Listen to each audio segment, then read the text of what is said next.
Donc bonjour à vous tous. Donc moi je fais partie de l'organisme Kéroul. Puis donc je vais vous présenter l'accessibilité en Pau-Voirie avec Marie-Josée Blanchette, un petit peu le partenariat qu'on a fait ensemble, puis toutes les démarches concernant l'accessibilité en Pau-Voirie. Donc comment est né un petit peu ce partenariat? Tout d'abord, dans le plan de développement de l'industrie touristique, il y a une partie où on doit travailler, où les ATS, donc les associations touristiques sectorielles, doivent travailler avec l'organisme Kéroul pour développer l'accessibilité aux personnes handicapées dans le milieu touristique. Et la Fédération des pourvoiries fait partie justement, est justement une association touristique sectorielle. Il y a eu aussi une volonté de Kéroul parce que on voit que la population est vieillissante et que au jour d'aujourd'hui, il y a 15% de la population à capacité physique restreinte, mais que c'est une population qui est pour accroître, on va dire, avec le vieillissement de la population. Et puis, on avait envie aussi de développer l'accessibilité aux activités de chasse et pêche, quelque chose que on n'avait pas avant, dans le sens où nous, on certifie des hôtels, des restaurants, mais on voulait aussi développer les activités de chasse et pêche. Donc, on avait une volonté justement de travailler avec la Fédération des pourvoiries à ce niveau-là. Ce qui nous permettrait de justement diversifier l'offre touristique au Québec parce que c'est un produit unique, les pourvoiries. Puis on aimerait justement que ce soit un produit qui soit ouvert à la clientèle à capacité physique restreinte. Alors, on va... je m'ai entendu, oui? OK. Je voulais tout simplement commencer avec la définition d'une pourvoirie. Mais qu'est-ce qu'une pourvoirie? Hein? Une pourvoirie, c'est des entreprises qui offrent de l'hébergement, services de restauration, généralement en forêt, bien sûr, et qui offrent des services pour la pratique d'activités de chasse et de pêche ou d'activités plein air. La Fédération, on représente près de 340 pourvoiries partout au Québec. Nous, on est là pour représenter et promouvoir les intérêts de nos membres, et tout ça toujours dans une perspective de développement durable. Alors, quand Kéroul nous a approchés, en fait, a approché les ATS, ça coordonnait très bien avec le constat qu'on était en train de faire. Notre clientèle est de plus en plus vieillissante en pourvoirie pour la chasse et la pêche. En plus que, on sait que les personnes à mobilité réduite ont un intérêt pour pratiquer la chasse et la pêche. Et on reçoit des demandes à la Fédération. On voulait répondre à ces demandes-là. Donc, ça a très bien donné quand Kéroul nous a approchés, qui nous a amené à la signature de la Déclaration québécoise concernant l'accessibilité en tourisme. On a développé, suite à ça, un plan d'action de 3 ans. En fait, 3 ans, mais ça dépendait des résultats du sondage. Les résultats du sondage qu'on a effectué auprès de nos membres la première année, pour tenter le terrain, à savoir quels sont leurs intérêts à connaître leur niveau d'accessibilité ou à développer leurs produits pour une clientèle à mobilité réduite. On a eu près de 17 % de nos membres qui ont démontré l'intérêt, ce qui nous a permis, puis ce qui nous a en fait donné le go pour monter sur pied un guide d'accessibilité pour les pourvoiries. Donc, concernant le guide d'accessibilité, la première phase, donc ça s'est déroulé en 3 phases. La première phase a été d'établir des critères d'accessibilité pour les pourvoiries. Parce que Kéroul avait déjà des critères pour les hôtels, les restaurants, les musées, et on s'aide beaucoup du Code de construction du Québec, mais on n'avait pas de critères particuliers concernant les sentiers, les activités de chasse, les activités de pêche. Donc, ça a été vraiment la première phase, et ça nous a permis de mettre en place justement une grille d'évaluation avec des critères. On a fait un petit peu des recherches un petit peu à ce qui existait à travers le monde et établir des critères pour les pourvoiries parce qu'on allait évaluer l'hébergement, mais on allait aussi évaluer les activités. Qu'est-ce qu'une embarcation accessible? Qu'est-ce qu'un sentier accessible? Qu'est-ce qu'une cache accessible pour chasser? Donc, ça a été vraiment la première phase du guide d'accessibilité. C'est moi aussi.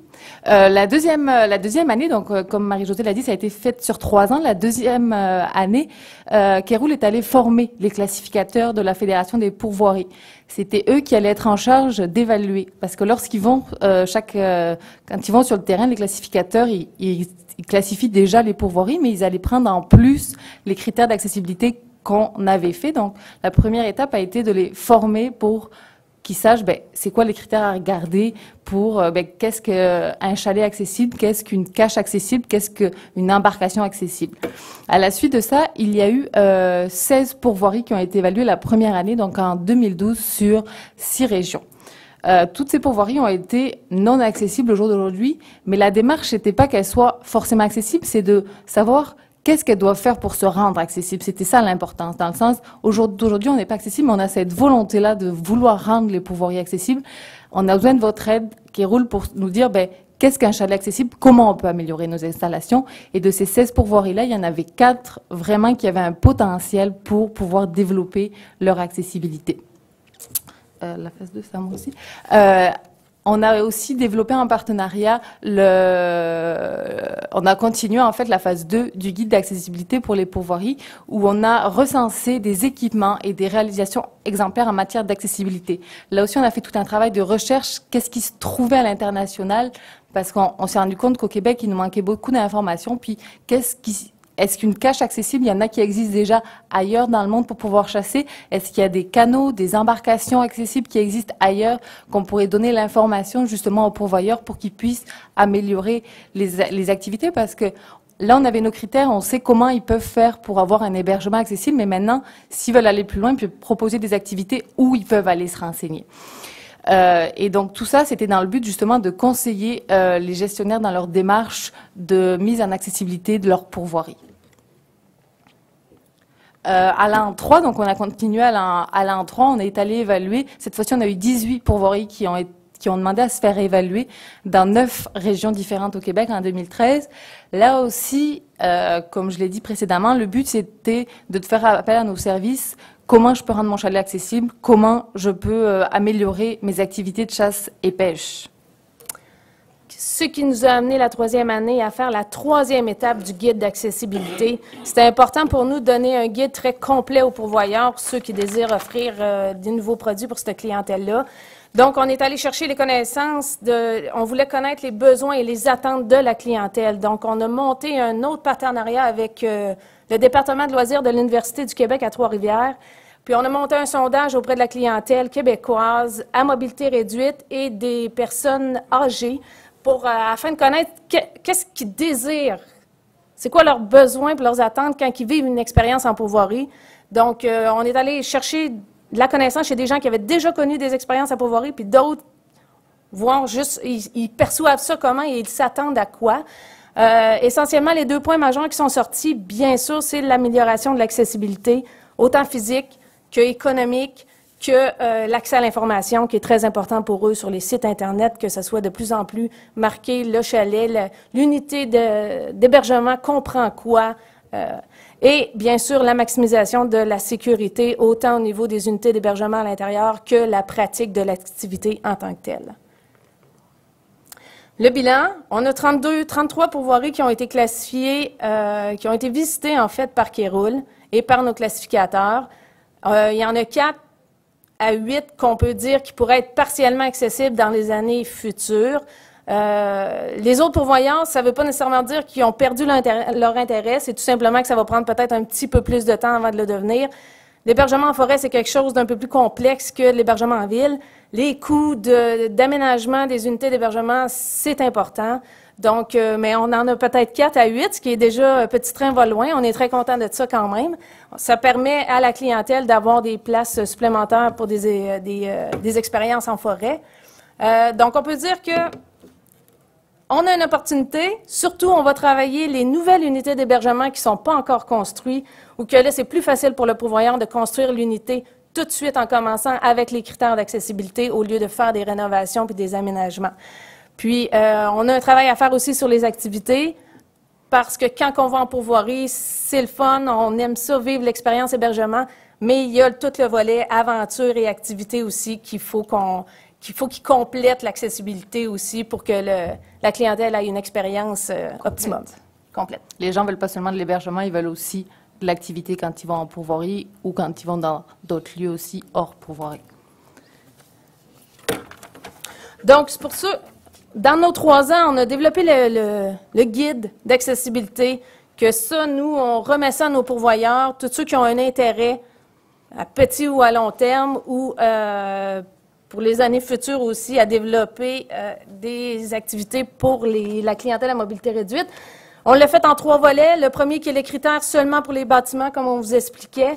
L'autre qui est des idées d'activités avec des idées d'équipements qui existent dans le monde ou qui pourraient se procurer. Puis le 3e avec les besoins et les attentes de la clientèle, ce qui fait un guide extrêmement complet. Le pourvoyeur peut être autonome un peu en partant avec ça, du moins en partie, et toujours, bien sûr, consulter l'organisme qui roule pour continuer à développer plus loin. Et donc, pour aller un petit peu plus loin, ce qu'on aimerait et le travail qu'on va continuer de longue haleine, c'est trouver des aides gouvernementales pour la rénovation d'unités d'hébergement parce que, oui, on a vu qu'il y avait une volonté des pourvoyeurs de se rendre accessibles, mais il y a une réalité aussi financière et de les supporter financièrement par des aides gouvernementales, ça les aiderait à aller encore plus loin dans cette démarche-là.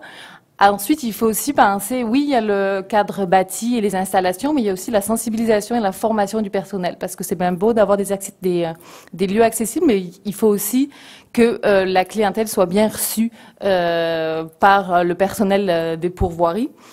Et on aimerait aussi, par la suite, une fois que les pourvoiries auront continué leur démarche d'accessibilité, de réaliser des vidéos de chasse et de pêche en pourvoirie accessible pour justement donner le goût aux gens de venir visiter les pourvoiries. Donc, on vous remercie de votre attention. C'est une petite photo pour finir de 3 personnes qui chassent en pourvoirie. Donc, on peut voir qu'il y en a une en fauteuil roulant, une avec des béquilles, puis une personne sans handicap. Donc, c'est pour eux qu'on a envie d'aller plus loin puis de continuer l'aventure avec la Fédération des pourvoiries. Un gros merci. Merci beaucoup. On a un peu plus pas Des questions 12 minutes. pour Mme Blanchet, Mme Durand.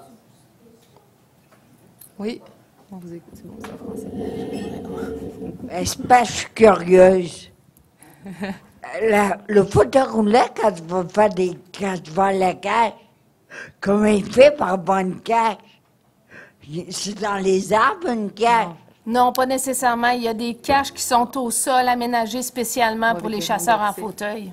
Il y en a avec des rampes d'accès aussi, des caches roulottes, entre guillemets, qu'on peut justement déplacer, où on sort justement une rampe d'accès. Donc, il y a 2 possibilités. Soit vraiment une tente qu'on peut mettre au sol, au-dessus de la personne en situation de handicap, soit sous forme de roulotte. C'est les 2 modèles qui sont les plus courants pour les personnes en situation de handicap. Comme une remorque trailer, là, fermée, Tu vois, camouflage. même nous autres, on apprend. C'est pour ça qu'on est là. Vous allez aller à la chasse l'an prochain, madame? Ouais. Autre question? Donc, sinon, je remercie nos 5 présentateurs pour cet après-midi. On peut avoir une bonne main d'applaudissements pour tout le monde. Je me permettrai, avant de vous libérer quelques petits bouts de conclusion, je pense qu'on a incité beaucoup tout au long du sommet que c'est quand même une quantité de gens considérable. On parle souvent du fameux 15 %. C'est des personnes, c'est des humains qui veulent vivre une expérience. Le plein air représente un défi pour nous, opérateurs d'attrait touristique, parce que quand on veut vivre une expérience, ça va au-delà d'adapter un chalet pour accueillir une clientèle à capacité réduite. Parce que lorsqu'on arrive en milieu naturel, le défi grandit pour avoir des aménagements adaptés, sécuritaires et faire vivre une expérience de haute qualité au même titre que des clientèles sans handicap. C'est le plus grand défi qui nous interpelle comme opérateurs. Je crois, pour les années à venir, on nous disait tantôt, avec raison, que c'est toujours plus facile lorsqu'on construit de nouveaux hébergements parce qu'on peut les adapter à un coût moindre que de transformer des hébergements actuels. Mais, comme je vous dis, l'expérience du plein air ne s'arrête pas à un chalet il dépasse le chalet. Le chalet, c'est qu'un service, et ça, c'est peut-être la partie la plus facile à travailler pour accueillir une clientèle à mobilité restreinte. Il faut aller beaucoup plus loin de ça. Et il faut faire preuve d'audace. Vous avez vu des éléments. Et ça, c'est un autre défi aussi. Peu de compagnies, d'industries, d'entreprises fabriquent du mobilier adapté pour des activités de plein air. C'est souvent des petits, des individus de petites compagnies dans un garage près de la maison qui inventent des équipements pour permettre la mobilité, et souvent des amis de proches d'handicapés qui veulent partager une expérience de plein air avec eux et qui disent, toi, en fauteuil roulant, tu ne peux pas accéder à ça, mais moi, je vais te donner les moyens d'y accéder. On assiste souvent à ces éléments-là. Et je vous rappellerai aussi le défi du fameux label. C'est sûr qu'il faut aller au-delà du normatif. On faisait état qu'au Québec, on a un code du bâtiment. Ça, c'est simple. Mais il faut aller beaucoup plus loin que ça pour avoir une expérience de qualité. Et l'expérience de qualité se traduit par un label. Mais on a quand même un défi. On voit qu'en Europe, on a du label, mais dans chacun des pays.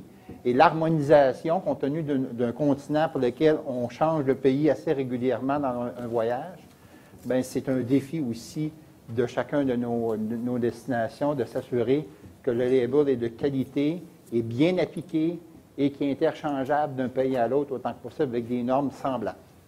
Donc, c'est mon petit mot de conclusion. Merci beaucoup de votre patience et de votre écoute. Y a-t-il une question ou un commentaire? Il y a une main qui se balade. Donc, le micro va s'approcher de vous, madame. Voilà, simplement une petite question et suggestion, parce que vous parlez de ces inventeurs locaux qui développent des solutions in situ pour permettre des usages variés dans ces milieux de nature. Je me permets de rebondir sur un projet qui existe en France et qui est sponsorisé et piloté par une chaîne de magasins de bricolage qui s'appelle Leroy Merlin. Je pense que ici au Canada, il n'y en a pas. Enfin, c'est une chaîne de magasins, de matériaux et d'outils, etc.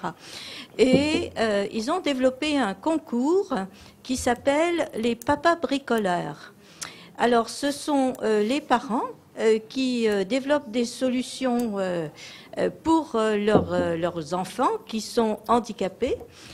Ces solutions sont proposées sur le site du Roi Merlin et chaque année, il y a une remise de prix. Et c'est une manière de mutualiser justement ces solutions qui sont développées de manière très astucieuse. Voilà. Merci. Merci beaucoup, madame. Merci beaucoup encore une fois. Bonne fin d'après-midi.